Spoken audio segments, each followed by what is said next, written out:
ob vseh obveznostih uriniti še naše velenje zraven. Prav tako zelo lepo pozdravljam Igorja Omerzo.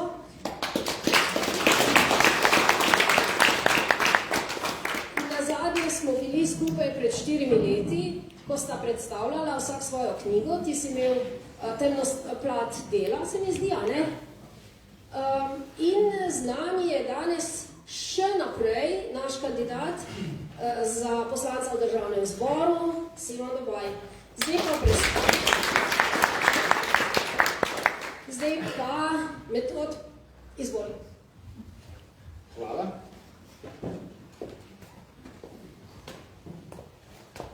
Dobar dan, dober večer. Vsi prav lepo pozdravljeni, torej Vili Dijanka v Velenju, v okviru Demokracija magazin Tuda, oziroma vse slovenske turneje naše založbe na obzorja, na kateri prerejamo pogovore v različnih slovenskih krajih z avtorji knjig, ki so išle pri naši založbi na obzorja.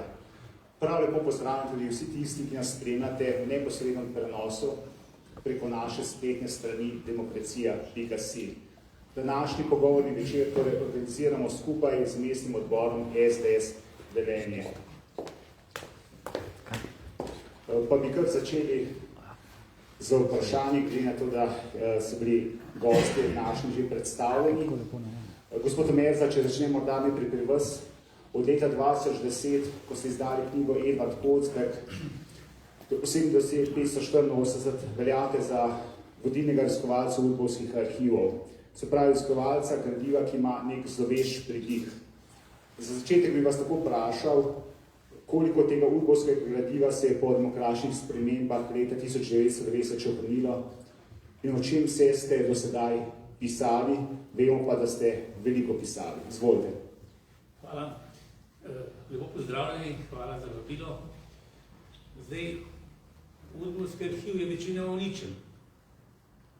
Koliko je uničen, natančno ne vemo, niti ne vemo, koliko je bilo narejenega, ampak zgodovinari, ki so to preiskovali, pride tudi do številke 90%, da je bilo uničenega udbovskega arhiva.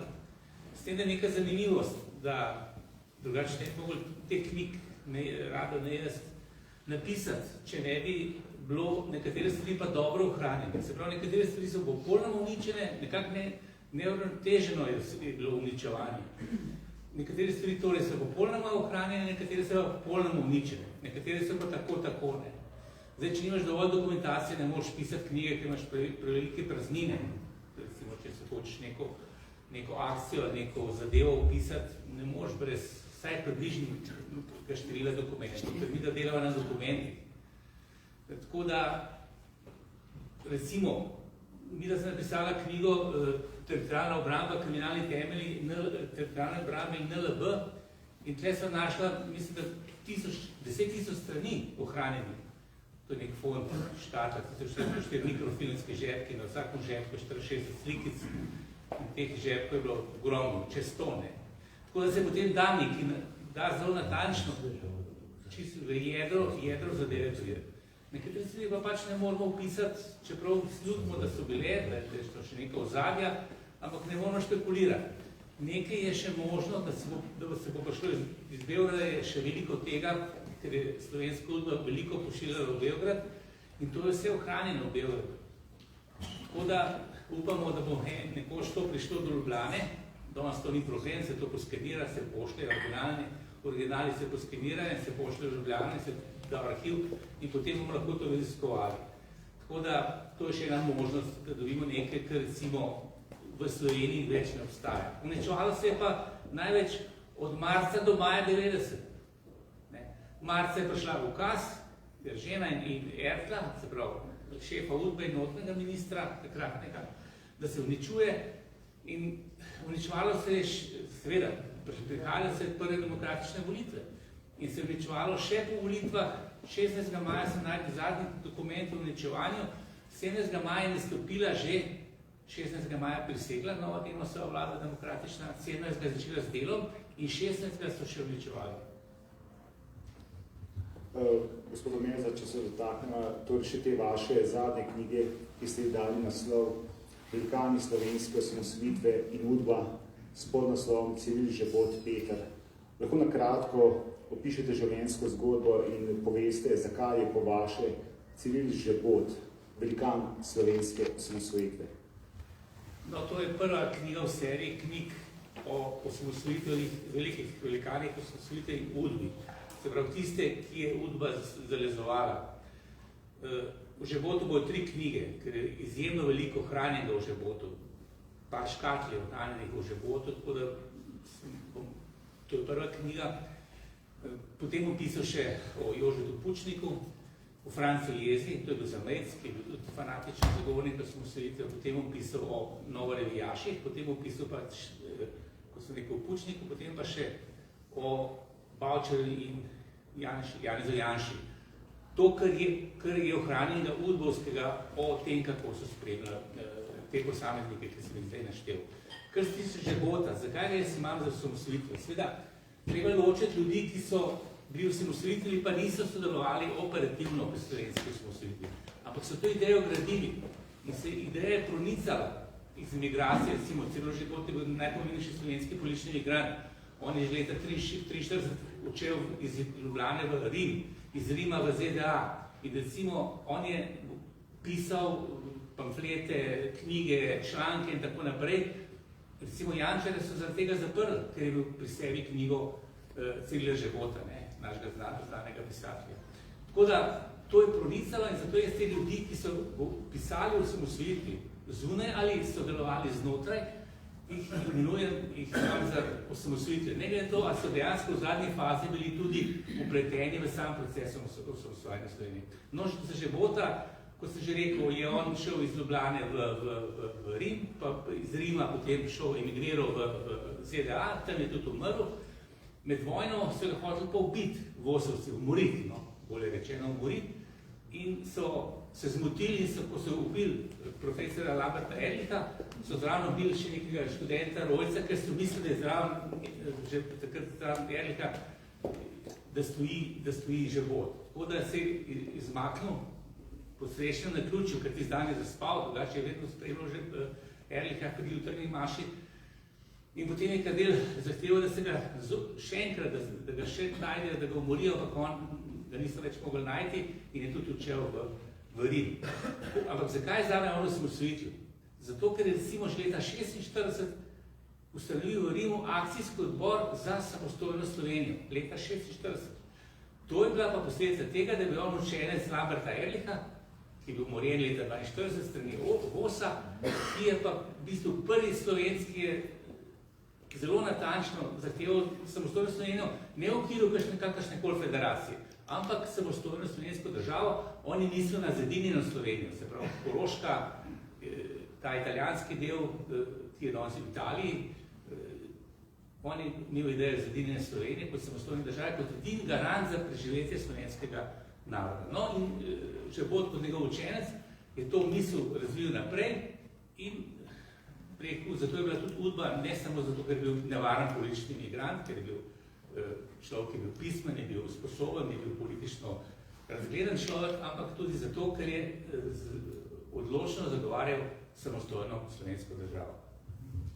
Gospod Meza, če mogoče na kratko samo še omenite tisto epizodo s Kavčičem in njegov v bistvu presenetljiv prihod v bistvu v Slovenijo, mislim, takrat v tistem času, 68. leta. Ja, to je zanimiva situacija. Pogledajte, Vosovci skušajo najbolj dvakrat oboriti Žebota in ne uspe. Potem on odide, kot sem rekel, v Rim, Ameriko in od tam njegove ideje pronicajo v Slovenijo. On nastopa tudi, on ima zelo dobre veze tudi ameriške administracije, tako da je tudi z tega vidika zelo nevaren.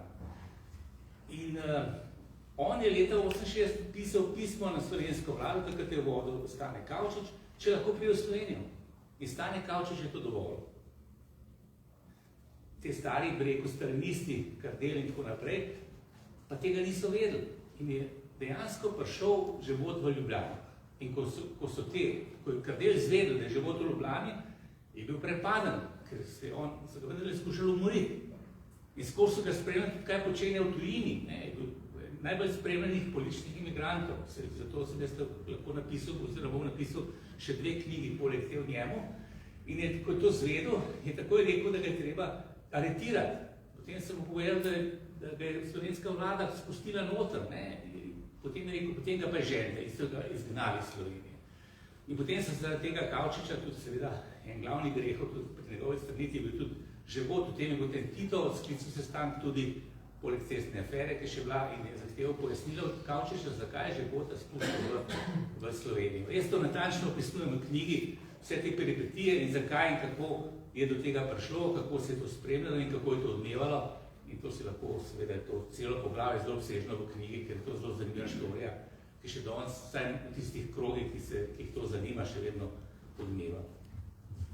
No, vajne poti pa so se nekako srečale v arhivu Republike Slovenije pred kakimi, mislim, da 6-7 leti, ko si tudi kolega Bezdir začel redno zahajati v arhiv in na podlagi tega je nastala leta 2018 vajna skupna knjiga Kriminalni temelji teritorialne obrambe in NLB s podnaslovom Šokantna razkritja o 50-letnici Titove teritorialne obrambe. Rado, izvolite. Ja, Metod, hvala za vprašanje. Preden začnemo odgovarjati. Najlepša hvala za ponovno vabilo v Velenje. Prvič je bilo super, sploh na dvom, da bo danes tudi odličen večer. Ekstra hvala gre Alenki, ki je itak carica te doline. Hvala, Alenka. Hvala, Alenka. Ja, z Igorjem so se ti prekrižale v arhivu, prej se v bistvu nisva poznala in delala so različne zadeve. Medtem, ko je mene fascinirala ekonomija, pa vsi te finančni tokovi, ki jih je delala Uprava državne varnosti in kasneje pač Služba državne varnosti, je ena te ista varianta izglasovanja. Igor je pa delal bolj likvidacije, ugrabitve, umore, zavezano skupaj v to sociološko komponento zgodbe o tajni komunistični policiji. In z Igorjem so se dosti posvetovala, seveda, ker Igor je vendarle ekonomist in je ene stvari precej dobro vedel in mi jih je znal tudi razložiti. Zelo kmalu so pa ugotovila, da se najno delo popolno prepleta, čeprav sva nominalno na dveh različnih področjih. Zelo hitro sva ugotovila, da preiskujeva praktično iste ljudi, kar je pravzaprav neverjetno. Igor naprimer govori zdaj o umoru Erlicha. Eden glavnih vosovskih koordinatorjev tega umora, atentata je bil seveda Edo Barajnik, ki pa potem nastopi kot ključen element zveznega šmerca v moji knjigi. Prav tako se tudi druga imena začela prepletati.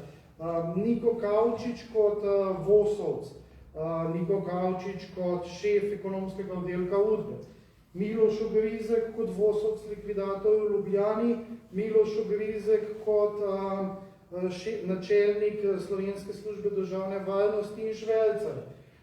Kar je seveda usupljivo, da ugotovite, da leta 1945 eni prilezejo iz gozda, 3 leta kasneje pa se začnejo njihove finančne transakcije, ki se oblikujejo na koncu v tem, da leta 1951 tudi vidijo v Vaduz, v davčno oazo in tam v Lichtensteinu naredijo slavnato podjetje, kar je pravzaprav usupljivo. Kasneje smo ugotovila, kaj je bilo za tem, da pač niso bili neki naravni geniji za finančne scheme, ampak so imeli podstat, na kateri so gradili. In ena izmed zelo skupnih tem, ki sva jih najdla v arhivu Republike Slovenije, ravno se rodila v tej knjigi Kriminalni temelji teritorialne obrambe, Brozove teritorialne obrambe in Nove Ljubljanske banke. Namreč Igor je že prej predelil v svoji knjigi 88 stopnic do pekla strašljivo usodo srbskega poslovneža Slobodana Bate Todorovića. Izkazalo se je pa, da je bil on tudi upleten v zgodbo, ki jo je začel Niko Kavčič razvijati v Novi Ljubljanski banki leta 1968, zdaj še Ljubljanski banki, ki se je izrodila v neko bančno hobotnico iz vzporednega mehanizma, iz katerega je denar odtekal po različnih kanalih. In mislim, da je najbolj fantastičen preplet tega je bil, ko smo najdla firmo Atko, tam so bili noter udeleženi, to je bila skrita firma od Žika Kavčiča v Švici, in tam so bili noter udeleženi Anđelković, Todorović, Kavčič in Ugrizek. In začetnice njihovih priimkov so sestavljali akronim firme Atko, firme v Cugu. Anđelković je bil seveda prvi operativc državnega šverca. Švercu je za vse republiške udbe, švercu je, kaj si mu dal, in švercu je od leta 1945 dalje do tega, ko potem nakončno zgine. Sicer vse ok z njim, ne? Ampak enkrat preveč je švercu s to ekipo. Todorović, ki smo ga že omenili, Niko Kavčič in seveda Miloš Ugrizek. To je vodi eno relativno fantastično zgodbo, na kateri sem pa jaz potem še nadaljeval delo. Jaz sem potem ta vzporedno bančništvo še poglobil in ga ostavil v kontekstu vzporednega mehanizma, tako da sem dobil eno tako zveznost od leta 1945 pa praktično do nedavnega. Ampak vsekakor sinergij je ogromno, čeprav se zdi, da so to čist nasprotujoča področja. Te ekipe, ki so bili likvidatorji, so bili kar naenkrat udbovski šverceri, udbovski ekonomisti, bančniki, na koncu pa njihovi podmladki ratajo tranzicijske zgodbe v uspehu, naprimer Zemljavič, Isajlovič, Pušnik in podobne ekipe. Gospod Tomeza, bi še kaj dodali v zvezi s to knjigo, oziroma to, kar je govoril gospod Pezdir? Ja, seveda, je bil ta presek ekonomije, politike, pravzaprav ta jugoslovanska udba je bila izjemno, bi rekel, švecarsko sposobljena. Državni šverc je bil ena, mogoče glavna ekonomska panoga. Če vemo, da so, recimo, kot Rado opisuje, da so zasuli celotno Italijo z cigaretami. Veste, kaj to pomeni, kakšne so to prihodki, skupaj z mafijo. Zelo značilna je ta povezava med mafijo in udbo. Imate mafijo pri, recimo, slovenskih tem črnem trgu cigaret v Italiji, imate mafijski denar se pere v New Yorku, v podružnici Ljubljanske banke, LBS v New Yorku, in potem imate še mafijo, ki vodi igralniško službo v kazinojih Portorož in v Gorici.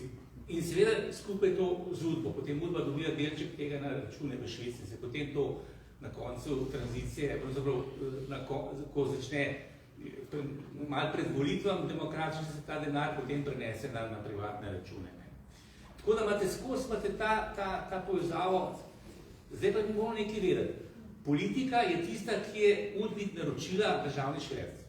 Kaj se pa potem zgodi? Ko te stari udbovci, kot jih lahko imenujemo, recimo Kavčič, Ugrizek in tako naprej, se preselijo v banke, v gospodarske organizacije in v zunanjetrgovinska predstavnica v tujini, oni začnejo ta svoje udbovsko znanje, kriminalno znanje, začnejo uporabljati ne po nalogu politike, ampak za svoj žep. Tle se pa začne spopad. Stare udbe z mlajšo udbo, ki začne to raziskovati, ker so to delali brez državnega blagoslova. To je zanimivo in to mi da tukaj opisuje te knjige zelo natančno, seveda Rado to raztegne potem praktično do današnjih dni in knjiga je strašno obsežna.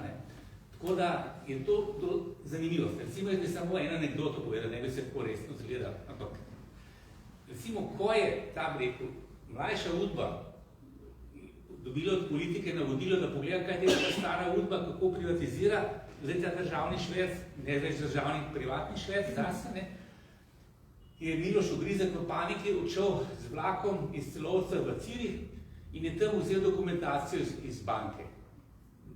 In je v teh svojih rabotah in je polno torbo dokumentov nesel nazaj v Ljubljano, oziroma nesel na vlak, in potem je 8 ur trgal papirčke in metel skozi okno. Se pravi, ni čuval to dokumentacijo. Kako to vemo?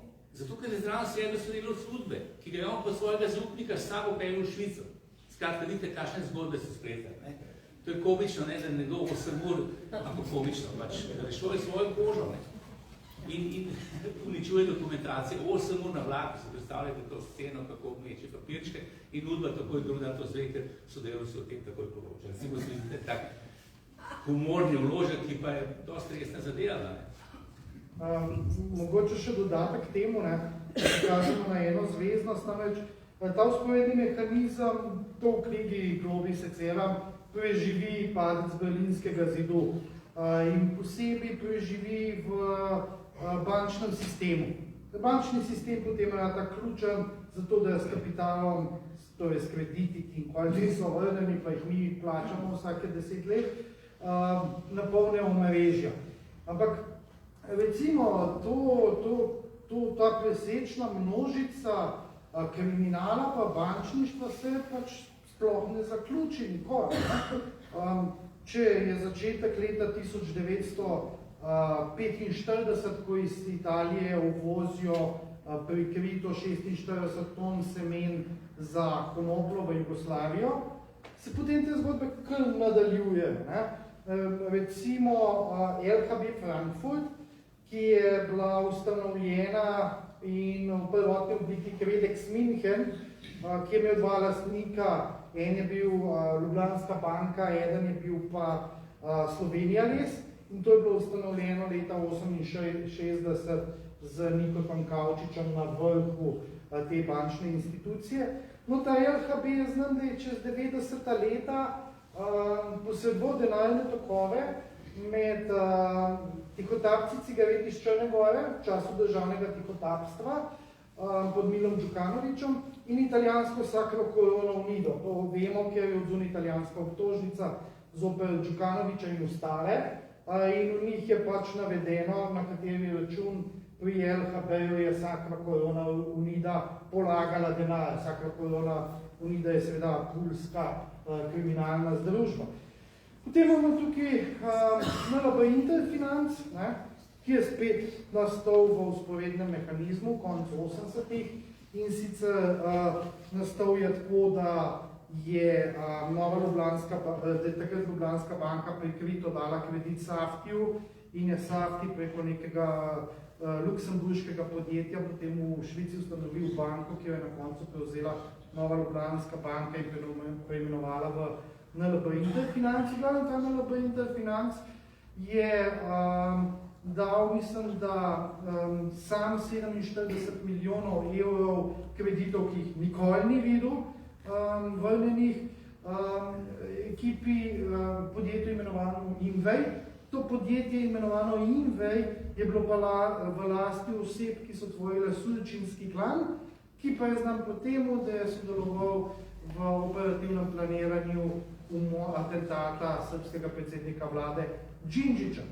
Mi imamo tukaj še dve zanimivi epizodi in sicer pranja denarja v podružnicah Ljubljanske banke v Srbiji za narko kralja balkanskega prostora Darka Šarića. To bizarno koketiranje z družbami organiziranega kriminala je neverjetno in iz tega vzporednega mehanizma ne gre in kaže na kriminalno naravo prejšnjega sistema.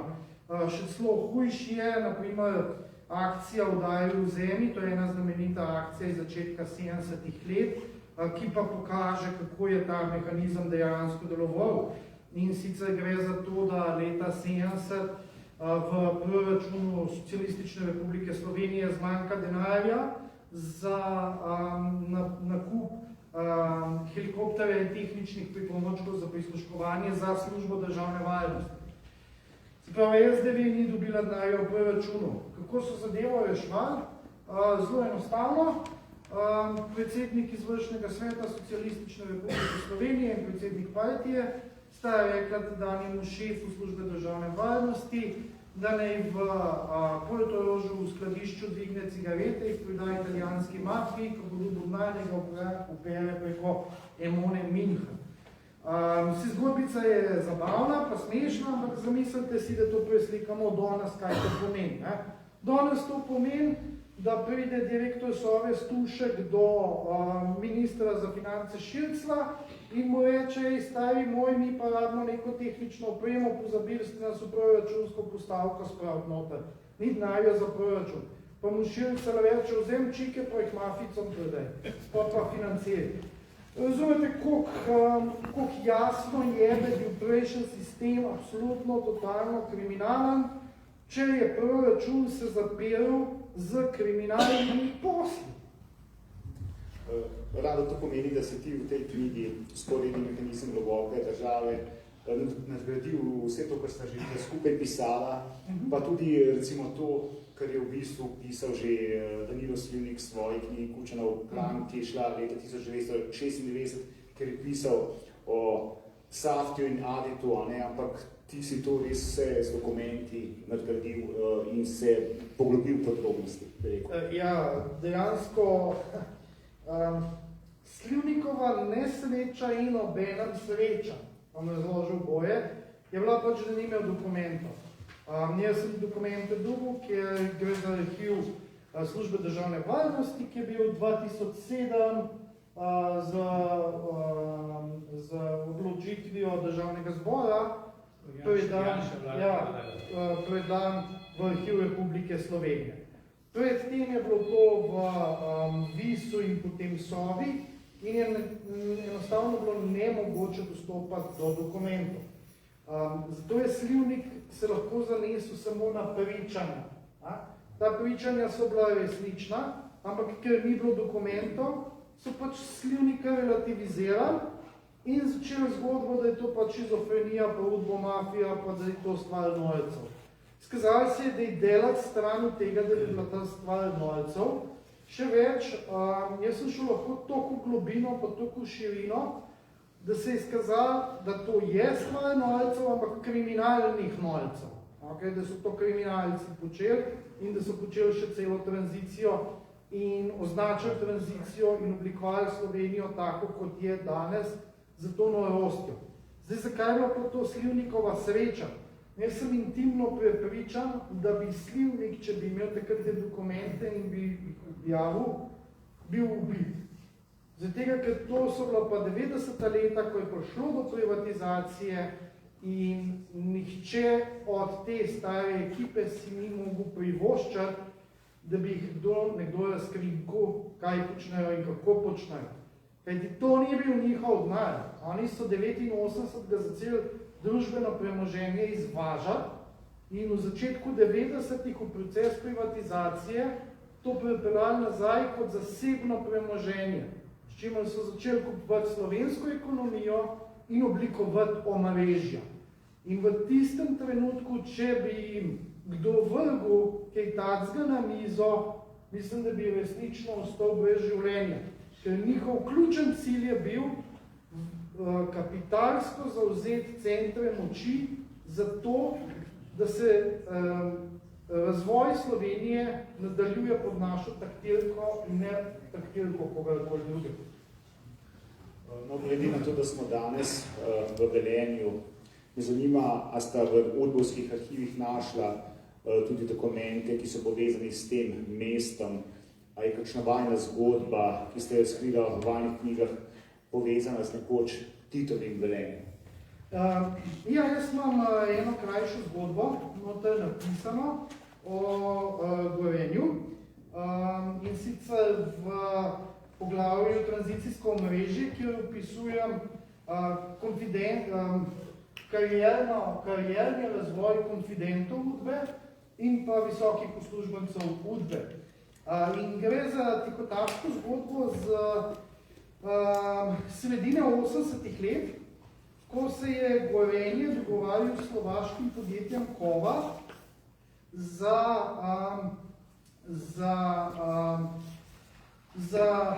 to, da bojo za njih uvozili robo, ki je bila pod embargom in jo kot končno destinacijo navedel v Gorenje, sicer pa premetali na vlak in odpeljali v Slovaško. To je bilo slovaško podjetje Kova, ki je bilo tesno povezano z njihovo javno televizijo.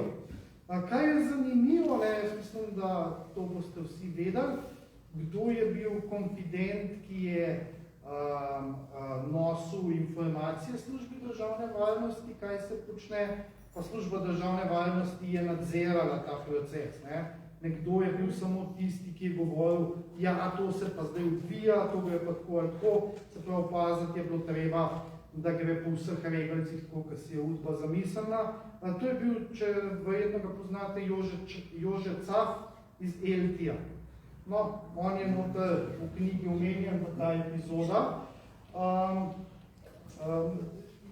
Za Velenje, za Gorenje, zdaj manjka malo dokumentacije, ampak pričevanja kažejo, da so prvi proizvodi, ki so tukaj prišli, pravzaprav prešvercane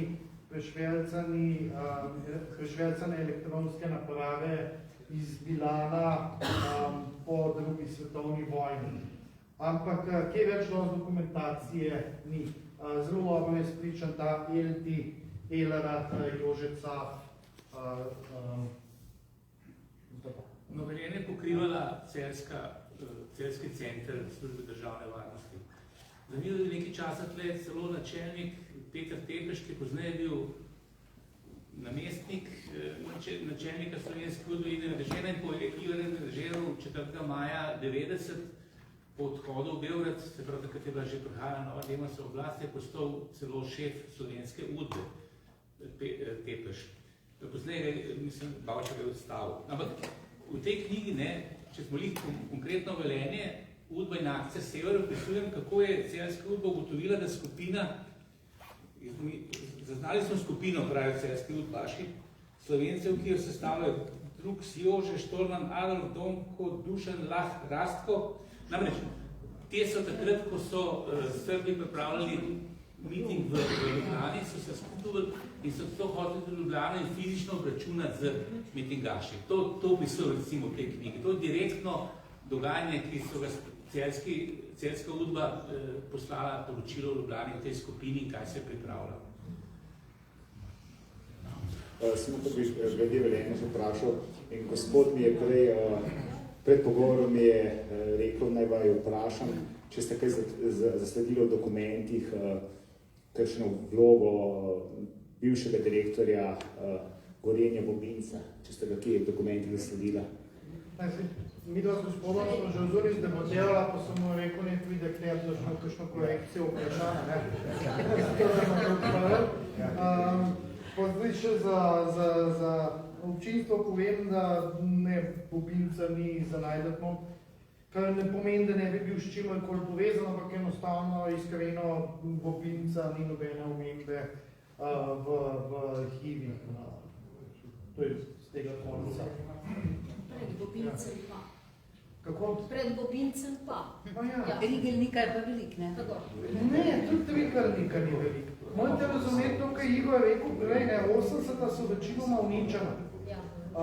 In če je bilo, kje je bilo 80-ih, zdaj Rigelnika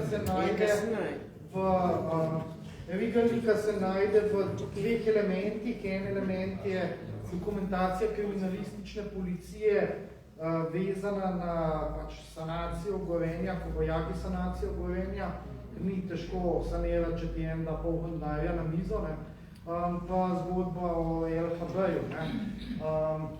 Drugo je pa bančna dokumentacija, vezana na prvo sanacijo bank, ta je pa zaprta do 2026. Ne vem zakaj, do 2027, ne vem zakaj, ampak je zaprta. Eno vprašanje smo reči, kaj pa Bogdan Pušnik? Ja, Bogdan! Ja. Kaj je spovezan? Ne, Bogdana Pušnika pa je ekstra obravnavan, tukaj noter tudi njegove energetske posle. To je Bogdan Pušnik je v 80-ih letih bil visoko rangiran v službe državne varnosti. Ja, Ivan, jaz so Ivan govorim. Dobro, Ivan je ta glavna zgodba, Bogdan je pa pač njegov brat. Vse enkrat bi pogorel. Ja, ampak ključno ime je kle Ivan Pušnik. In Ivan Pušnik je bil v 80-ih letih visoko rangiran uslužben službe državne varnosti, zadolžen za nemško govoreče področje. In do konca 90-ih let on odide iz službe državne varnosti in se na začetku 90-ih pojavi, to ime vam bo znano, za svojim podjetjem Naftgaz Invest Limited iz Cipra, se pojavi med soustanovitelji Faktor banke. Zdaj, Faktor banka ima ene dolge in globoke korenine, ki temelijo na sodelovanju Mossada in UDBE, in to izvela že iz leta 1945. Ampak kakorkoli že, Ivan Pušnik, ki danes živi in dela v Švici, je ravno s tem podjetjem Naftgaz Invest vstopil v energetske posle v Sloveniji in eden izmed njegovih večjih energetskih poslov je seveda vezan na T6. Kaj se pa tiče njegovega brata Bogdana, on je pač, kaj jaz vem, Ivanov večni privesek, ki mu Ivan vedno rešuje guzico, pa on, kot pravi idiot, vedno vse zaseje. Ampak Ivan Pušnik je resna zgodba in en velik kos poglavja tranzicijsko omrežje je posvečen prav temu heroju, ki je do konca 80-ih let preganjal kapitalizem in tržno ekonomijo, potem je pa v parih letih postal hollywoodska podjetniška zgodba v uspehu. Seveda, če v tako sranje kdo verjame, jasno je, da je postal zgodba v uspehu, zato ker se je prijetno usedel na usporedni mehanizem globoke države. Gospod Obaj, a bi vi ob tem kaj dodali, v kolikšni meri so te zgodbe, ki jih v svojih knjigah opisuje Merza in Besedir znane, glede na to, da je bil prvi človek jugoslovanske UDBE, pravzaprav jugoslovanski komunistični diktator Josip Broz Tito, ki ima še danes v središču Velenja svoj spomenik. Ja, dobro, spomenika jaz ne vidim, zato ker grem mimo njega, kar se tega tiče, ampak so res zanimive zgodbe, mogoče tam pred leti, to je že 20-30 let, če v bivši državi je bilo nekako omenjeno veliko Gorenje Kerting, ki je imelo podružnico v Nemčiji. Mislim, da tam so bile kar določene povezave, celo neki umori so se takrat dogajali v tistih časih, kolikor mi je malo poznano, tudi neka afera večja je bila. Mislim, da je že to v času, mislim, da Riga Lika, če že ne prej, to se dogaja. Zdaj, to verjetno govorite o bojih podjetnikov, ki so jim kamen okoli vrtu dali, pa je Savo vrgel, pa še v Vrbsko jezero. Zdaj, zgodba je taka, da zadeva ni prišla do konca, končno število ubitih je nejasno, mislim, da so ene 4 dokazani, verjetno jih je bilo 7.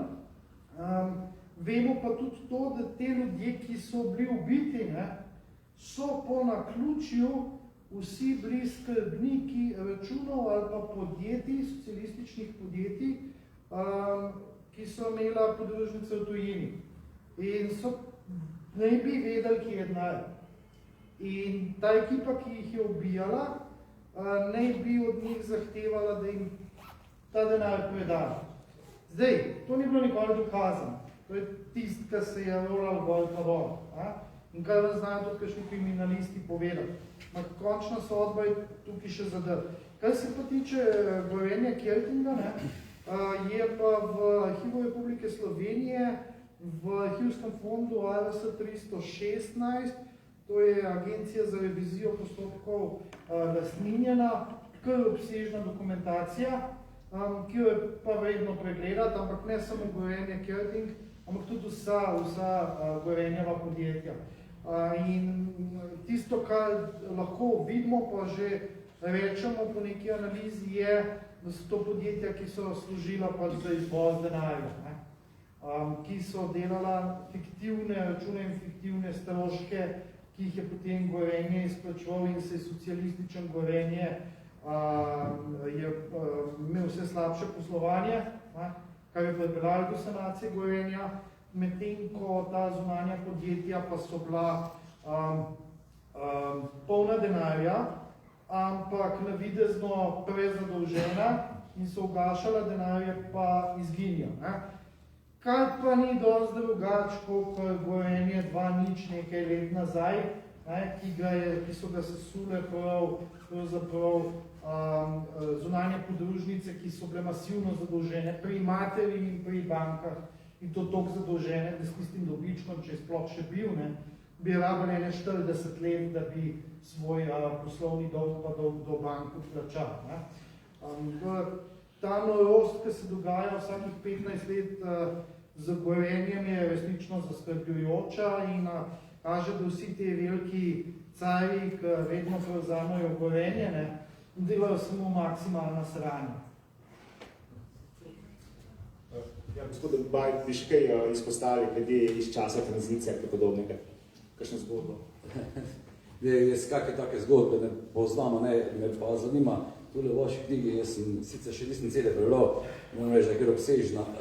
Z gospodom Bodendorferom, kako ste sodelovali pri raziskavu, glede na to, da kaj ponagaja, pa kakšne koli zadeve. Res čisto iz te strani zanima. Ja, preiskovalna komisija je institut, ki ga ustanovi Državni zbor z določenim številom glasov. V njemu so zastopane vse parlamentarne stranke in ta institut lahko ustanovi opozicija in koalicija in se izbere tudi predsednika in podpredsednika in te preiskovalne komisije praviloma delujejo zgolj in samo svojim namenom. Jaz sem imel vso in celotno podporo, da sem raziskal primer Farrokh do te meje, kakor je sploh možno, kakor ima še Državni zbor pooblastil, da pridobimo dokumentacijo in vsa zaslišanja so bila zelo dobro izvedena. Končno poročilo je bilo v Državnem zboru sprejeto brez glasu proti. Kar vam hočem reči, ko pridejo resne zadeve, pa resne preiskovalne komisije, tam ne boste videli politiziranja oziroma ne boste videli dnevnega politiziranja v operativnem smislu delovanja komisije. Jaz na preiskovalnih komisijah zelo dobro sodelujem z poslanci z obeh strani. Na DUTB komisiji je zelo dobro sodelovanje in z SDS-om in NSI-om in SD-om. Koliko je čudno se sliši, imate še poslance, ki kapirajo, kamo jo tam začeti. Ja. Zdaj, če imaš pa eno komisijo, ki je po zasranju ustanovljena, jebi ga, pa imaš po sranju. Ja. Če se še malo vrnemo nazaj k vajnemu raziskovalnemu delu. Gospod Tomeza bi lahko malo opisal to razmerje med republiško in zvezno udbo. Nekako vemo, da je bila slovenska udba izredno aktivna, tudi zaradi tega, ker je bila imela zaradi tega geografskega položaja, ker je mejila na Zahodno Evropo. Ja, tako je bilo. Udba je imela center v Beogradu, zvezna udba, imela okoli 200 uslužbencev, ampak ta zvezna udba je imela pod sabo republiške udbe, pa dve pokrajinski udbici, se pravi Vojvodinsko pa Kosovsko. In te udbe so delovali na svojih področjih, se pravi slovenska v Sloveniji, in so veliko stvari poročali obdelati, ne vse. Poročali obdelati, hkrati so pa izjemno dobro informirali republiško politično komunistično vodstvo. Recimo, bili so tako imenovani indikativni bilteni, ki so jih vsak dan pošiljali političnemu vodstvu. Iz vseh dokumentov terenskih, da tako rečemo, operativnih, so zbrali važne podatke in jih dali v te vsak dan v indikativne biltene. Se pravi, da je bilo te, razen sobote pa nedelje. Se pravi, da je bilo teh ogromno teh biltenov. No in nekatere stvari pomembne so pa tudi pošiljali, pa analize, pa tudi nekaj izvlečke, ali pa posebnih stvari, ki se delali posebne pomembne, so pošiljali v Beograd. Vse ostale udbe so delali podobno. Ker se tiče pa zunanjega delovanja, je bilo pa zelo strogo, normalno. Karkoli, tudi če so šli na službeno pot, narekovaj službeno pot, nekoga zalezovati v tujino, si mogel dobiti odobrenje Beograda. Zakaj? Zato, ker vsaka kompromitacija tajne politične policije v tujini kompromitira državo. Recimo bombni atentati, likvidacije in take stvari, ugrabitve, to je moglo biti zelo strogo koordinirano, nadzirano zbega, ker če ujamejo te ljudi na dejanju tuji države, je to velik škandal. Tako se je ogromen škandal zgodil, ko je počela velikovška bomba, ko so na licu mesta ujeli ranjena uslužbenca Udbe, Luko Vidmare in sodelavko Udbe Marino Blaj iz Maribora, in ljubljanskega udbovca. To je bila velika afera. Ali pa ko je Sindičić najeti morilec strani Udbe, najeti morilec na Škotskem 6 streli skušal ubiti enega hrvaškega migranta. 6 je ustrelil Štedl, Nikola Štedl, in to je bilo septembra 88, zelo pozno, že tako rečem. Skratka, to je vse moralo biti dovoljeno in skoordinirano s zvezdno udbo. Slovenska udba je bila pa na notranjem področju pač delovala, kot je delovala, ampak smatrala se v Jugoslaviji, da je to najbolj sposobna udba, ki deluje v tujini, ker oni so ogromno seveda zasledovali politično emigracijo, predvsem Hrvaško, v zahodni Evropi. In Slovenci so bili usposobljeni zelo, da so delovali v teh Italiji, Nemčiji, Avstriji in tako naprej. In se tudi hrvaška udba zelo veliko Slovencev uporabljala, sodelavcev, predvsem sodelavcev, ki so poročali o delovanju hrvaške udbe in tudi so te sodelavci sodelovali pri nekaterih ugrabitvah in umorih. Tako da bilo je tako narejeno, da so slovenska udba predvsem slovenske imigrante kontrolirali. Hrvaške, srpske. Ampak se je tudi dogajalo, da so neke skupne akcije, če so Hrvati nas potrebovali za kakšnega hrvaškega imigranta, so tudi zelo veliko uporabljalo slovensko udbo in je ogromno dokumentacije o zasledovanju recimo prav hrvaške imigracije v slovenskem arhivu. Tako da to je bil tak odnos, nekateri pravijo, da so republiške udbe samostojne. Ni res.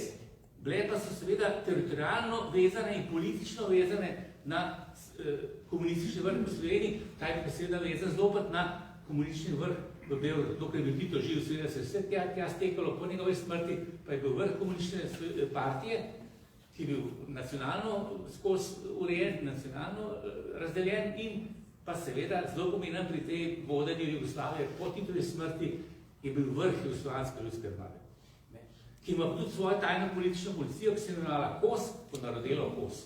Drugače je bilo to uradno služba varnosti JLA, vsi smo jo pravili KOS, še danes pravimo KOS, ki je pa tudi delovala proti oficirjem, vojakom v vojašnicah, pa tudi sile na civilno področje. In ona je bila potem seveda pri JBTZ-ju bila pomembna, pa potem, ko se je Slovenija začela osvajati, je seveda KOS deloval seveda pod nalogu vrha v Beogradu, je deloval proti slovenski demokratizaciji. Mogoče da dodam še eno posebnost in sicer organizacija nelegalne trgovine, se pravi tihotapstva, na zvezdni in republiški ravni. Začetek je pravzaprav slovenski. Zvezdno udbo za nelegalne posle je vodil Vitko Hlaj. To je tudi eden izmed likvidatorjev iz ekipe Eda Blajnika in sicer potem tudi desna roka Eda Blajnika, ki je bil pa desna roka Aleksandra Rankoviča. Medtem ko najbolj organizirano tihotapstvo je bilo na ravni slovenske službe državne varnosti, uprave državne varnosti takrat še pod vodstvom Nika Kavčiča. In na konferencah, ki jih je organizirala in regulirala zvezdna udba za tihotapstvo, so prisustvovali republiške udbe za tihotapstvo, kot rečeno, slovensko je zastopil Niko Kavčič. In vsem tem republiškim udbam je bilo dan muštelc dela na način, kot so ga naredili v Sloveniji. Tam je zanimivo dogovorjeno bilo na teh konferencah leta 1951 tudi sledeče, in sicer, da si udbe med sabo ne konkurirajo na tujem tržišču, da ne delajo dampinških cen, ne izrivajo en drugega iz trga, kar je šlo predvsem na rovaš tega, da sta hrvaška in slovenska udba bila nesmrtno skregani, kdo bo prodajal cigarete v Italiji in po kakšnih cenah. To je mestoma pripeljalo skoraj do konfliktov. Imamo pričevanja, ko so se švercarski čolni polni cigaret slovenske in hrvaške udbe v Jadranskem morju praktično že streljali med sabo, kdo bo pripeljal čike v Italijo. Potem se je dogovorili, da ekskluzivno z drogami dela makedonska udba. Tega se niso čisto do konca držali, tukaj se niso držali razdelitve trgov. Hkrati so pa organizirali zadevo tako, da je mogla vsaka udba, ta tihotapski oddelek, v Švici pri neki banki odpreti svoj račun. Iz tistega računa pa provizijo za vsak posel plačevati na račun zvezne udbe, spet odprte pri švicarski banki. Leta 1951 je tihotapstvo že avtonomno.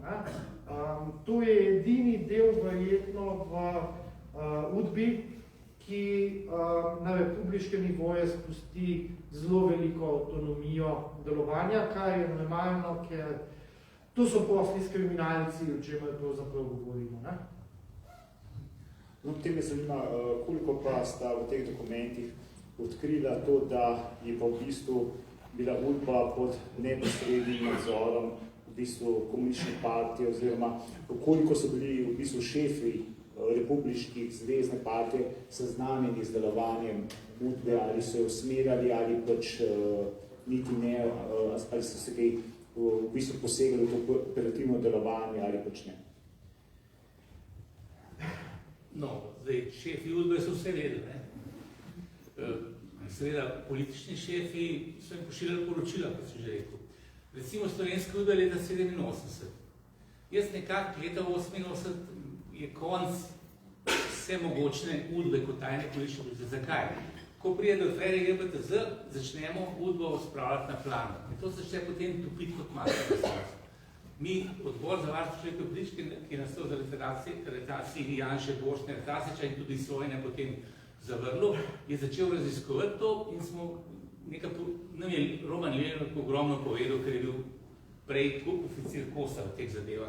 In smo naredili neko poročilo in smo začeli tudi, mladina takratna je začela tudi jih loviti, tako rečem, loviti, slikati po cestah, udbovce objavljati vse to, ne?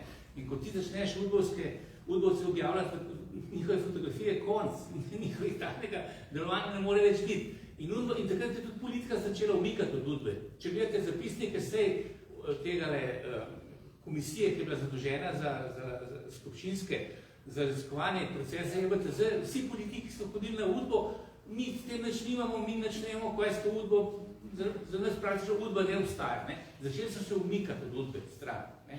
In to je udba čutila kot velik problem, ker naenkrat je počasno obvisela v zraku, ker so se vsi začeli, kot tajna politična policija, noben ni več hotel imeti z njo nobenega upravka, saj javno, tako rečem, so se začeli umikati. Ampak leta 87, recimo, je udba dala političnemu vodstvu 1700 poročil. Računite, 1700 poročil. Če štejete recimo praznike pa vikende, kako ponovadi tega niso delali, dobite strašljivo količino poročil političnemu vodstvu na dan. Na dan. Tako da je politično vodstvo bilo zelo dobro brefirano, kaj vse udba dela.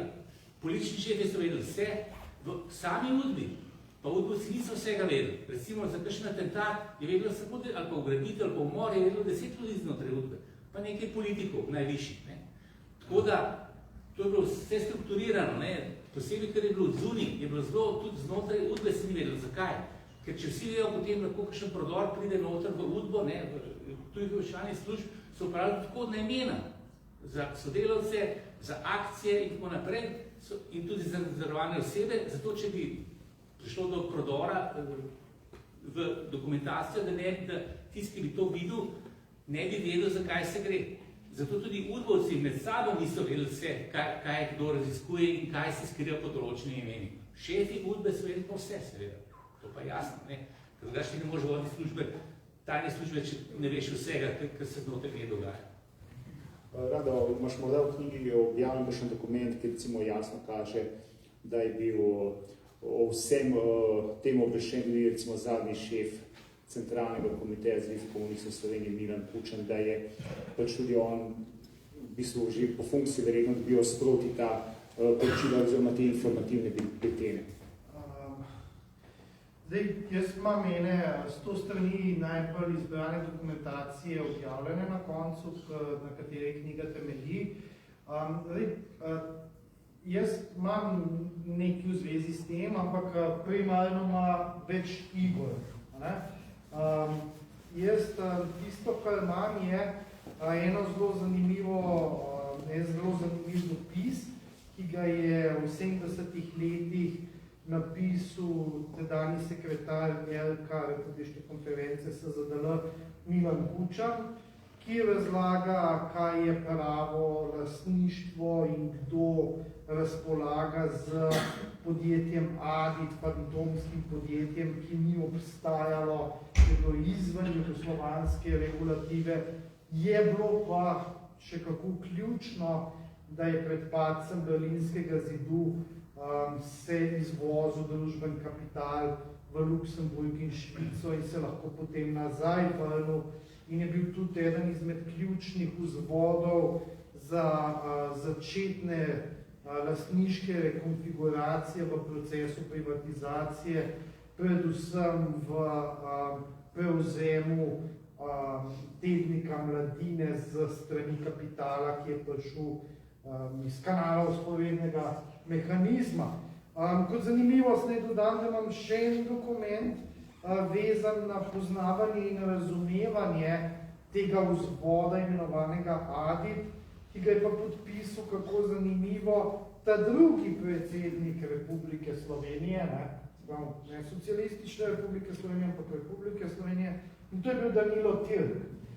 Ta ekipa je še kako hudo vedla, kako, na kakšen način, v kakšni magnitudi se je družben denar potegnil ven iz države in se potem pojavil kot privaten denar in napolnil omrežja, da so prevzela centre moči v medijih, v bančništvu, v medicinskem sektorju, ki je javno-finančno bogato, vedno plačan, in v ostalih sektorjih, ker namreč ta zgodba Saftija, ki se začne kot primaren element vzporednega mehanizma tvoriti leta 1948 v Trstu, se potem preko različnih transformacij kot KB19-9 prelije v slovensko gospodarstvo masivno. V Istrabenz, Aktuala, Deželno banko Slovenije, MIP, kliniško depotno družbo in tako naprej in tako naprej. No, treba nekaj reči, ne. Udba je bila tajna komunistična policija, ne sama sebi namenjena, ampak političnega komunističnega vodstva. Se samo ime pove politična policija, da je to v službi, ampak ne, niti ne Zveze komunistov kot celote, ampak komunističnega vodstva. Ne. In tisti, ki je bil na vrhu komunistične stranke, je bil tisti, ki je največ informacij dobil od Udbe, političnih informacij, operativnih informacij, ali pa bi rekel, tisti, ko so delali obnovo določenih operativnih dokumentov. Kučan je ogromno teh dokumentov, ko sem rekel, v teh dnevnih informacijah. Zanimivo pa je, da se v zadnjih letih praktično skoraj ni dokumenta, ki bi omenjala Kučana. Se pravi, ta del so izjemno dobro pospravili, tako rečem. V prejšnjih letih še najdete kar veliko poročil, ki so poslane tudi Milanu Kučanu, čeprav takrat še ni bil šef partije, ne? Ampak je bil že v nekem ožjem krogu, ne? Ko je bil šef partije, pa on v bistvu postal politični šef Udbe. Se drugače ni mogel biti, ker je to politična policija. Ne? In tudi po ustavi je bila komunistična partija edina dovoljena politična stranka, ki je nosila tudi odgovornost. Po ustavni kategoriji, ona je ustavna kategorija. Ne? In je jasno, da so tisti, ki so vodili komunistično partijo, voditelji so bili najmočnejši politični ljudje v državi, ne predsednik vlade, ne? Ali pa recimo stanovnik kot predsednik Socialistične Republike Slovenije. Ne? So bili, Kučan je bil zadnja 4 leta najmočnejši politik, ker je bil šef komunistične stranke. Prej bil popit, prej pa sploh itak skozi skrbel v svoje smrti najmočnejši politik, ne glede na to, kakšno funkcijo. Večina bi deloval v Beogradu. Ampak on je bil od leta 41, če gledamo zdaj, pa že pred vojno, je bil on v bistvu politični gospodar Slovenije. Kardel. In po njegovi smrti pač se to malo, ni bilo več tega najmočnejšega človeka, bil je opit, bila neka skupina, ni bil več tako močen posameznik, kot je bil Kardel. Tako kot po Titovi smrti, ki je bil absolutni politični vladar in najmočnejši človek, pa ni važno, kakšne funkcije je imel, čeprav je vse ta prave funkcije, vodja partije, predsednik države in seveda še vrhovni poveljnik Jugoslovanske ljudske zmage. Rado je prej omenil Danila Tirka. Nekako se zdi, da se je Danilo Tirk izredno razkril oziroma razgalil, mislim, da je leta 2009, ko je oblikoval nekdanjega šefa UDBE oziroma zadnjega socialističnega notranjega ministra Tomaža Ertla.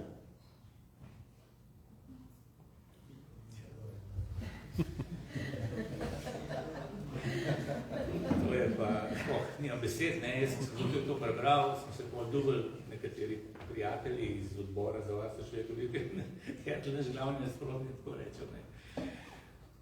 Bil je leta 1975 stopil v UDBO, kot politični kader iz železarne SMC. Potem je bil 2 leti šef nekega oddelka, potem je postal šef UDBE, potem je pa 10 let bil notranji minister, največ od vseh notranjih ministrov po vojni je bil šef notranji minister. In njega mogo izstavljati za državnega terorizma. Jaz to opisujem natančno, mislim, da v knjigi, ki je že, se več ne vem, natančno opisujem, zakaj bi mogli njega, ne rečem, da bi ga obsodili, ampak morali bi ga procesirati. Zaradi uničevanja arhivov, zaradi bombnega atentata v Velikovcu, zaradi tega, ker so v njegovem mandatu izvajali nekatere likvidacije, ugrabitve s pomočjo slovenske UDBE. To so vse stvari, ki so, on je državni terorist, državni kriminalc, mednarodni državni kriminalc. Res sem pozabil, da je to natančno opisujem v mojih knjigah. In seveda smo bili šokirani, potem smo dali neko izjavo, ampak da sploh do tega pride, da je bivši šef tajne politične policije dobi državno odlikovanje. In on je že državno odlikovanje dobil leta 1989, stanovnika. Zakaj? Zato, ker je dal aretirati Janšo, kaj je, ne vem, pa ker ta afera JBTZ. In potem pa še, in potem v obrazložitvi celo piše, v tej Tirkovi obrazložitvi, da je pomagal pri osamosvojitvi Slovenije. Nič ni pomagal. Še zadnjo sejo, ki je v Beogradu, je rekel, nas bojo te novi obesili, vlekel za lase po Titovi in tako naprej. In kaj, kdo je vlekel za lase? Dobil je državno nagrado, odlikovanje. Zato, in on, ko je, še pogledajte to, ko je Bavčar prišel v njegovo pisarno 17. maja na Primo predajo, pisarna je bila prazna, Ertla ni bilo, edini ni naredil Primo predajo. Takrat je pa JLA že plenila orožje teritorialne obrambe, ki je bilo tudi v skladiščih policijskih postaj. In namesto, da bi Ertl to povedal Bavčarju, so bili zamujene zelo pomembne ure ali dnevi, ko se je to potem, ko sta Janša in Bavčar to dobila, se to ustavlja. Dragi moji, a Ukrajina lahko brez orožja se upre novemu Hitlerju? Se to ni mogoče. Mi brez orožja bi nas poteptali. To je isto. To je danes isto ali pa takrat. Naši mirovniki pa, da bi se razdružili takrat, da mogli, pa danes bi se mogli, pa ne smeli Ukrajini pomagati z orožjem. Kako pa? Proti Hitlerjem se ne more z orožcem boriti. Kolega Pozdir, bi morda še v tej knjigi samo naštel par zgodb, ki so vsekakor verjetne branje. Vse vem, da je celotna knjiga izredno zanimiva, ampak samo mogoče par tih imen iz tega tradicijskega omrežja, ki v bistvu ima na nek način posredno morda še danes vpliv v slovenski družbi.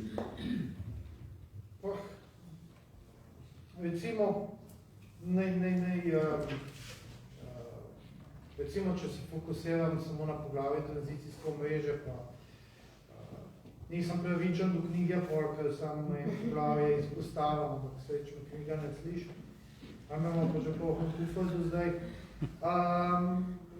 Recimo, jaz imam tokrat prvič najbolj kompletno popisano poslovno kariero Janeza Zemljariča in v gradbeništvu, energetiki, pidovski privatizaciji, predvsem v Bosni in Hercegovini, njegovo involvacijo v zdravstvu. Hokus pokus se Dragana Isajloviča, veste, da se leta iskajo njegovo povezavo z Ultra in Petrolom, no jaz sem jo najdel v Bosni in Hercegovini. Ivana Pušnika, kot rečeno, imate bogato opisanega, veliko enigmo, se pravi, če se spomnite iz 90-ih let, prvo ime najožjega kroga Janeza Drnovška na področju ekonomije Petra Rigla, pa zanimivo povezavo z Milanom Kučanom v tej zgodbi. Potem je omrežje, na katerem danes živi Janez Škrabac, upisano, predvsem poslovanje Stanislava Škrabca, čez oči uprave službe državne varnosti in prvih poslov, ki so se zgodili. Potem imate, recimo, zanimivo je Miloš Kovačič, Krka. Če se spomnite, on je vedno hodil ven s to tezo, da v socializmu nisi rabil biti v partiji, zato da je bil direktor, da je on bil dokaz tega. To vse je res, ampak ni pa povedal, da je bil pa konfident službe državne varnosti v Moskvi. To so, na primer, ene izmed zgodb. Popisan vam tudi na grobo, kjere konfidente sem najdel, direktorja Soda, nekdanjega Končnika, lahko noter najdete podobno. No, knjiga pa v bistvu ne končaš v bistvu s pranjem iranskega denarja v NLB, ampak v bistvu začneš. Zakaj? Zato, ker je to jasno, da potem, ko smo zvedeli, da se je zgodilo nekaj, kar je bilo izven z regulaciji zakona o bančništvu in internih predpisov, da je nekaj, kar počiva na vzporednem mehanizmu, ki je ravno tako deloval izven vsega po navodilih nekega internega kroga, ki je zavzel pozicije moči.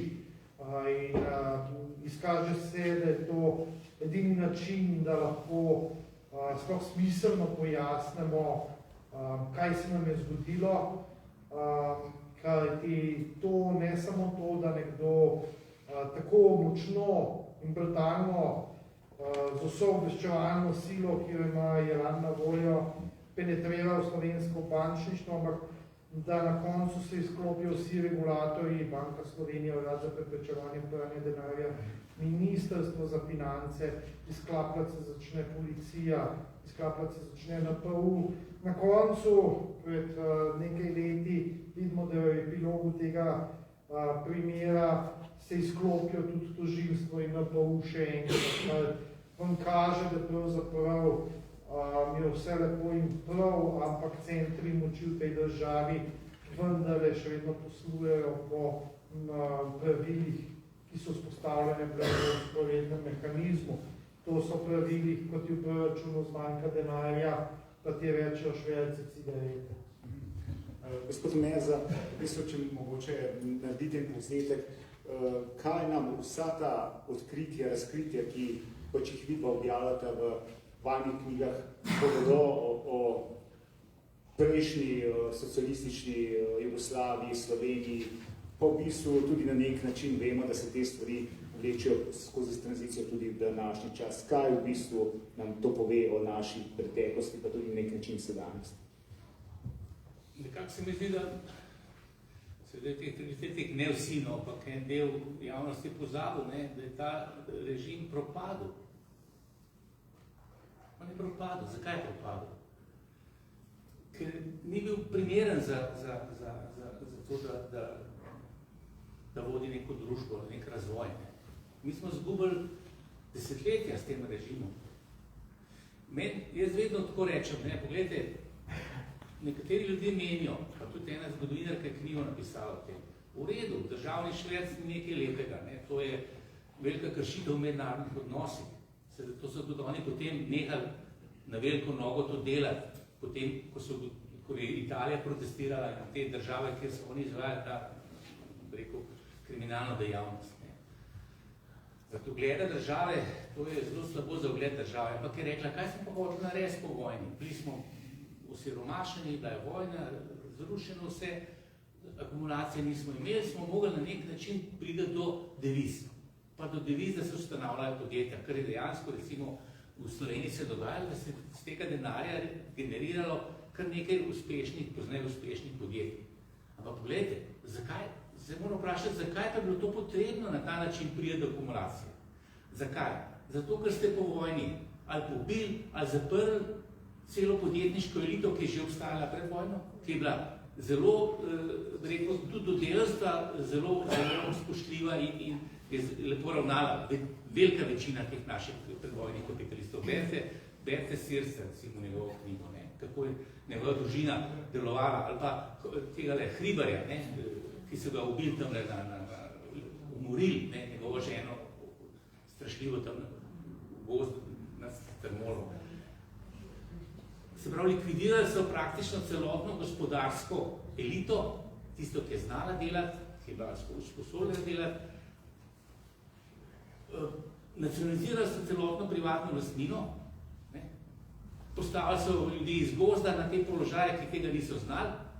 V Švedski so si dobro, ampak to ni neka, rekel, dejavnost, ki bi človek dal neko pozitivno oceno kriminala, In zato so oni to potrebovali. Če bi oni pustili to podjetništvo, pustili to privatno lastnino, pa te ljudi, ki so že pred vojno delovali podjetniško, pa bi se še novi podjetniki pojavili, sposobni ljudje, bi država sama akumulirala, oziroma njihovo pomočjo akumulirala sredstva za razvoj. Tako se je posod drugod po zahodnem svetu, ker tega nismo dogajali. Vse vzhodne države so uničili gospodarstva s tem, ker so uničili celotno podjetniško skupino, nacionalizirali in je kakšen bil rezultat.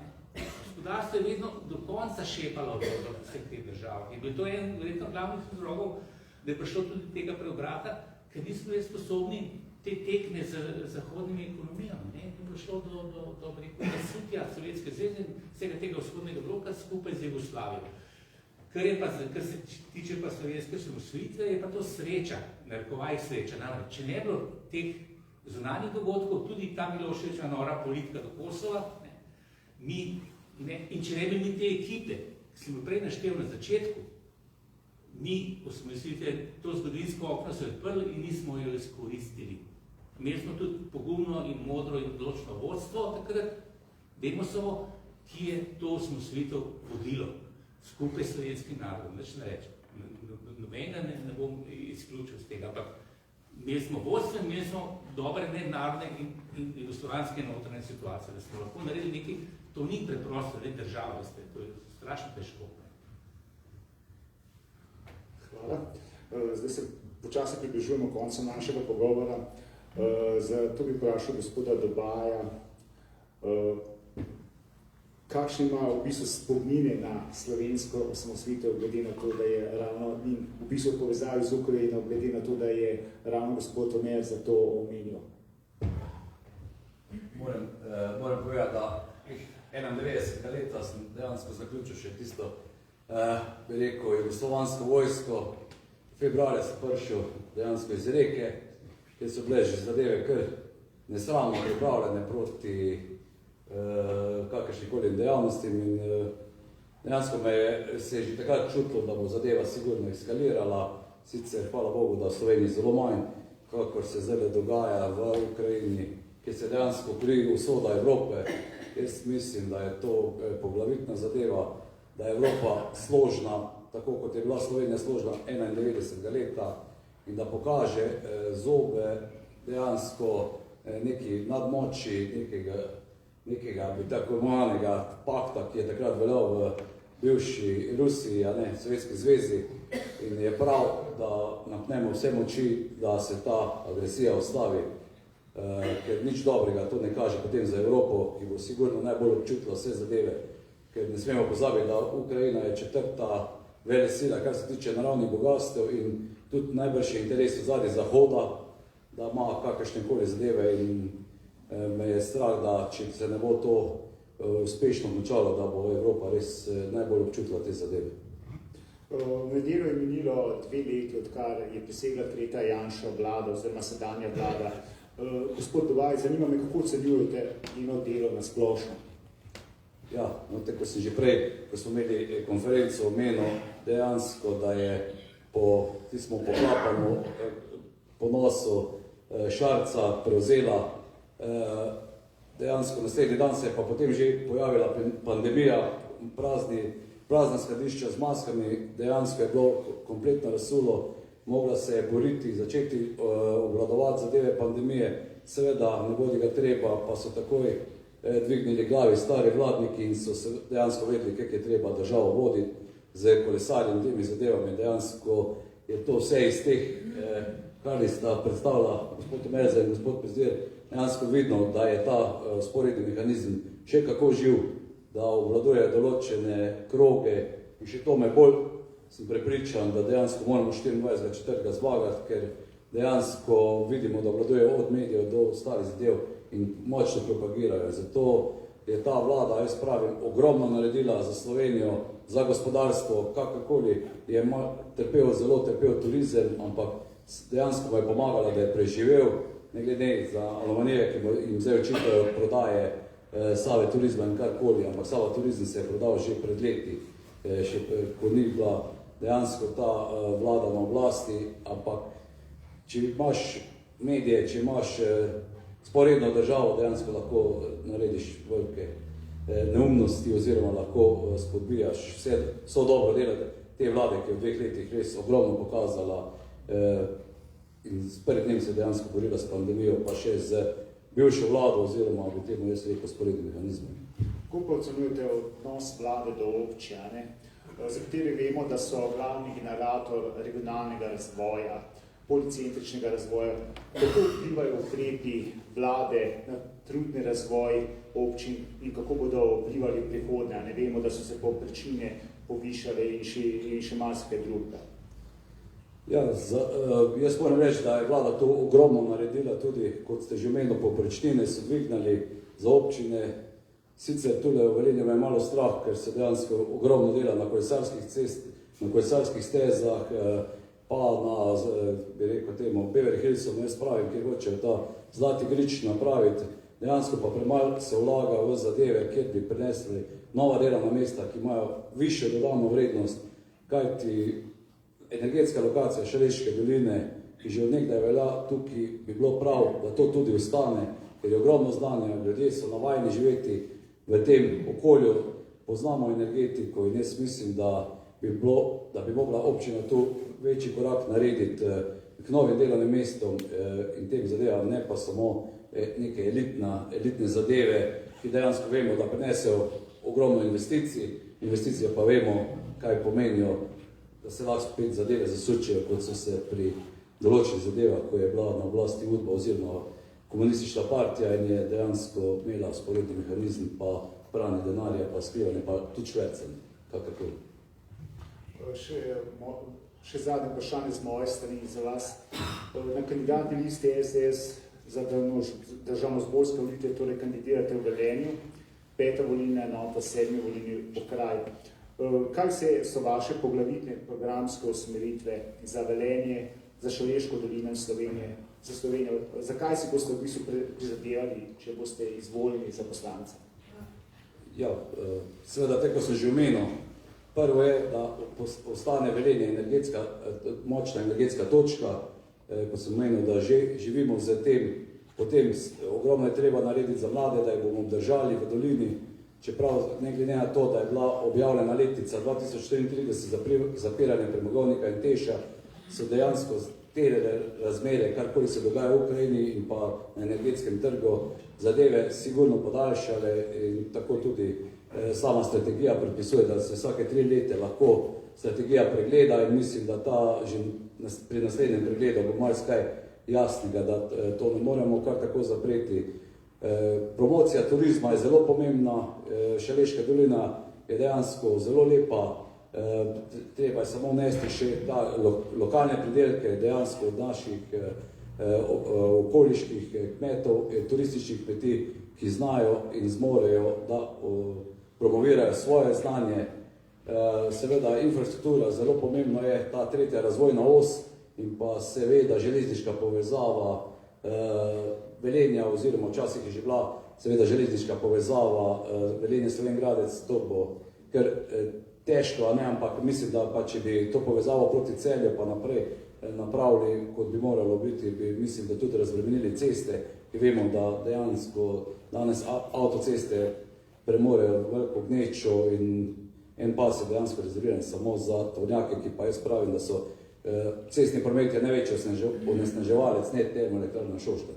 Tako da to so nekakve zadeve, ki bom težil za njimi, da bomo speljali pa seveda na gasilce, ker sem pač po srcu prostovoljc, pa to ne bom nikoli pozabil in nekako tudi regijski center bi bil zelo primerno umestiti v območje Šaleške doline, kajti gasilska tradicija je tukaj zelo močna, od Šoštanjskega do Velenjskega gasilskega društva, tako da to so moje poglavitne točke, ki bi nekako izpostavil ta trenutek. Seveda jih je pa še veliko več. Hvala. Našim današnjim gostom se zahvaljujem za odgovore. Zaključili pa bi še z nekaj vprašanj iz občinstva, če ima morda še kdo kakšno vprašanje za naše 3 goste. Izvolite.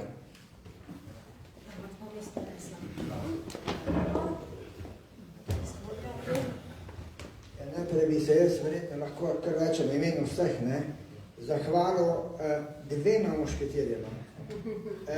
V Sloveniji imamo ta trenutek 3 mušketirje. Doktorja Pezdirja, doktorja Možina, ki ga danes ni tle, oba sta naredila doktorat, ravno iz te tematike, in to se mi zdi izjemno pomembno. Pa imamo tudi magistra Omerzo, ki sicer še ni naredil doktorata, mogoče ga pa še bo. Ker materijala, ki ga je zbral skup in tak naprej, je več kot preveč, mogoče celo za 2 doktorata. Iz kaj vse ljudje delajo doktorat, če bi se vi malo poglobili, bi vam slabo ratalo. Ok, torej, hvala lepa. Se mi zdi, da je to izjemno pomembno, da to ni kar nekaj, to so dokumenti. In če opazujete naše medije, nihče, jaz še nisem videl, da bi kdo karkoli izpodbijal iz njegove knjige ali pa iz njegovih knjig. Ga ni junaka. Ampak oni ne morajo, Prej je magister Omerzo zelo lepo rekel, da udba se topi kot maslo, takrat, ko daš podatke gor. In to je velika stvar, res je to velika stvar. In pogledajte zdaj, če smo spet pri volitvah, ta trenutek teče izjemno velik boj za RTV.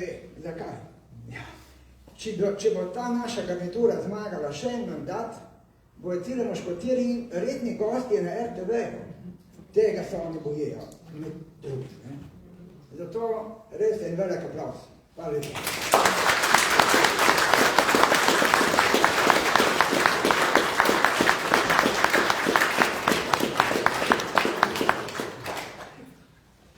Kaj se sprašujete, gospa, če še kakšen vprašanje? Prosim. Ja. Zdravnik, jaz imel pa za Rado ta eno vprašanje, ko že ima tudi osebno v tej aferi Rangec pojavlja tudi kriminalist Simon Golub. A ste kaj od njega odkrili, da je bil moj prijatelj, pa vem, da je take čudne smrti umrl. Ja. Mene je zelo sumljivo, ker poznam, da se malo storiti. V glavnem je zgodba glede tega žalostnega dogodka smrti. Mene zoprem govoriti, da je pač smrt nekoga to. Ni mi prijetno kakorkoli, ampak človek je dejansko imel smolo. Coklik je šel po lojtri in padel na rob tega, kaj že, korita za lože betonskega in umrl. Ni imel pa to nobene veze z iranskim primerom, ker se takrat več ni procesiral. Dejansko je bil on takrat že izven policije, zaradi problemov, ki jih je imel, in to je bilo par primerov gospodarskega kriminala, ki so jih nepojasneno odkrili v njegovem predalu. Sem da je šlo za Istrabenz pa pivovar na Laško, menedžerske prevzeme, in da je bilo potem na njemu sum, da je iz pač nekih razlogov ne bil ravno vesten v tem. Zdaj, kje je Simon Golub v zgodbi v primeru Farok? On je bil tisti, ki je dobil 20.000 transakcij za pregledati iz urada za preprečevanje pranja denarja. Njemu so odstopili, ker je bil na tem oddelku za ekstremni kriminal, kamor spada tudi financiranje teroristične dejavnosti. In on je bom rekel, preko kulca v parih dnevih vse pregledal, pa gotovo, da nič ni. Če bi realno v teh parih dnevih to pregledal, potem je pregledal vsako transakcijo v 30 sekundah, kar je pa absolutno nemogoče in se odločil, da on nič o temu ne di. Njegovo delo na temu primeru je pač katastrofično. Katastrofično, ampak to je samo en košček v celom mozaiku, absolutno za nič dela policije, ki je delala tako, kot da bi bili vsi prvič v svojem poklicu in ne vedeli, kva početi. V resnici je najbolj dramatično to, da je policija padla na povsem rutinskih zadevah v primeru Faro. Recimo, z policije sem benmu ni padel na pamet, da bi šel do Nove Ljubljanske banke in da pobral izjave. Pa vprašal, kdo je ta tip, kdo ga je pripeljal, kako izgleda kar to. Se pravi, to je tisto, kar nas institucionalno gledano ne more njih navduševati, da imamo popolnoma nekompetentno policijo. Še manj nas pa lahko navdušuje, da po drugem odprtju tega primera NPU ugotovi, da ni nobenega problema s temi transakcijami, kar kaže, da imamo ali popolnoma retardirano zasedbo na NPU ali pa absolutno koruptivno zasedbo. Ja, prosim. Prosim, ja. Se bom kar bez mikrofona. Imam dve vprašanje, če lahko, zdaj ne vem, kdo bo glasno to. Glede na to, da smo mi prihajali po vojni z tega, bi rekel, vzhodnega bloka, sporedni mehanizmi, najvredne Slovenije ni bila, oziroma Jugoslavija ni bila izjema. Me zanima, kako je bilo to pri drugih državah, rečemo Bolgarija, Romunija, Slovaška, če ste mogoče te odkrivali.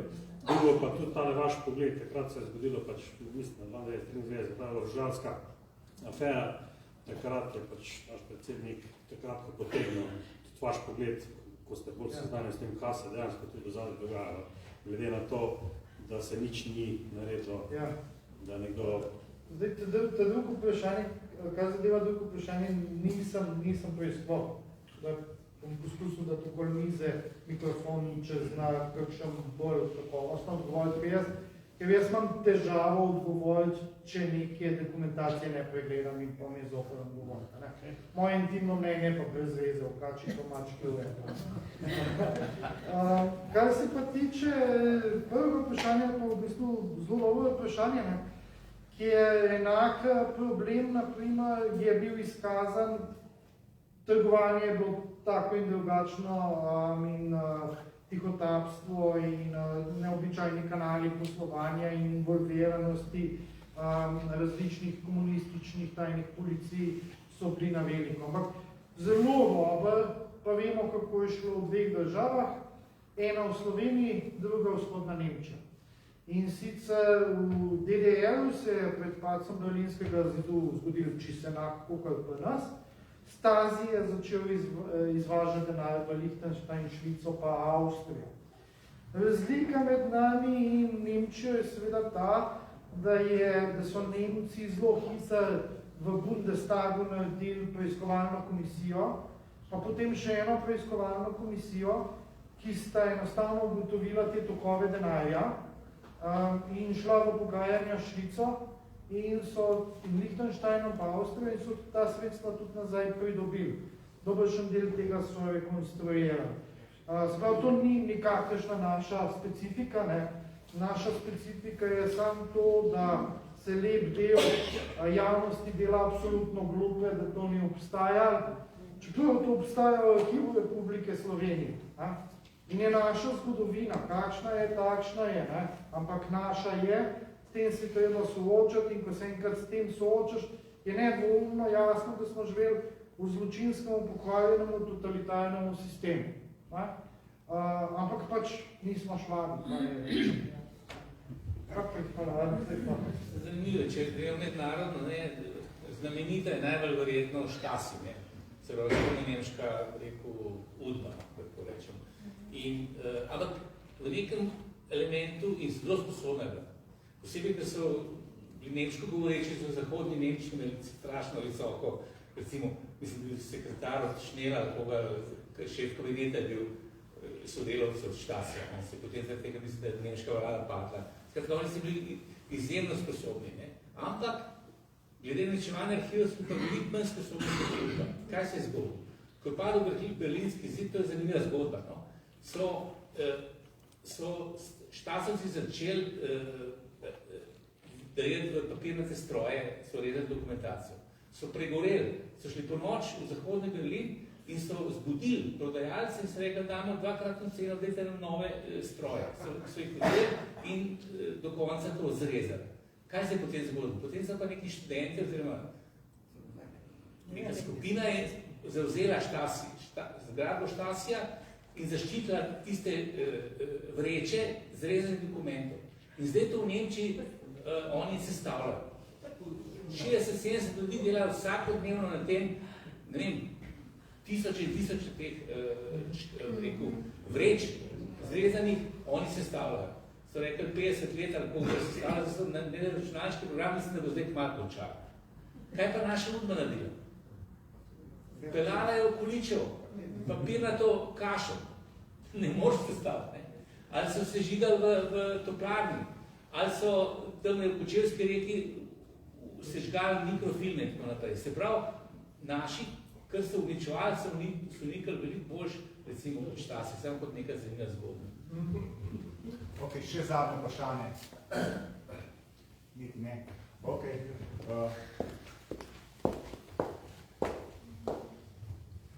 Hvala. Še enkrat hvala gospodu Mezli, kolegu Bezdirju, gospodu Dobaju, ter hvala vsem vam za udeležbo na današnjem pogovornem večeru. Hvala tudi vsem, ki ste nas spremljali v neposrednem prenosu na naši spletni strani demokracija.si.